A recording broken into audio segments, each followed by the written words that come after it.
जिसमें बताया गया है कि विधिपूर्ण कार्य करते हुए यदि आपको विधिपूर्ण कार्य कर रहे हैं, सतर्कता से कर रहे हैं, आपने पूरी सतर्कता बरती है, तो कानून क्या कहता है?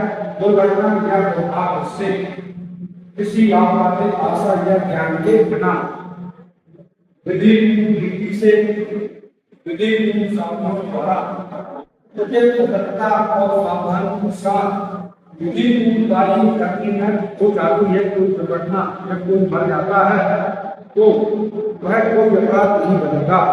जैसे उदाहरण के लिए हम समझते हैं का कुल्हाड़ी से पेड़ काट रहा है और वह पर्याप्त सावधानी बरत रहा है, लेकिन गलती से कुल्हाड़ी को लगने में धन निकल कर बगल में वह खड़ा है और वह पर कुल्हाड़ी लग जाती है और वह मर जाता है।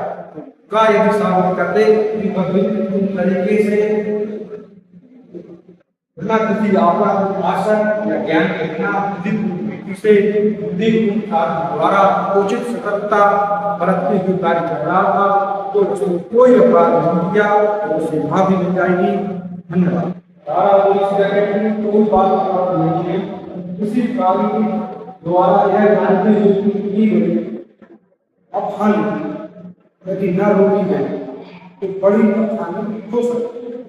ठीक है, जैसे परंतु उसमें आवश्यक क्या है? कुछ हानि आपराधिक असर देखना, आपराधिक असर नहीं होना चाहिए। यदि आपराधिक असर है तो वह अच्छा नहीं मानी जाएगी। ठीक है, दूसरा है व्यक्ति या संपत्ति के नुकसान को रोकने बाबत। जैसे उदाहरण के रूप में समझते हैं, जैसे एक कप्तान समुद्र में जा रहा है, उसके जहाज में 400 आदमी बैठे हैं और सामने अचानक एक नाव आ जाती है तो नाव में कोई पुलिस आती है। हालांकि वह पूरी कोशिश करता है कि वह जहाज को दूसरी दिशा में बदल दे, पर यदि वह दूसरी दिशा में न जा पाए और गलती से वह नाव डूब जाती है तो वह इंग्लिश की रक्षा ले सकेगा। और दूसरा जो पॉइंट बताया है ये तो हो गया व्यक्ति का। दूसरा है के नुकसान।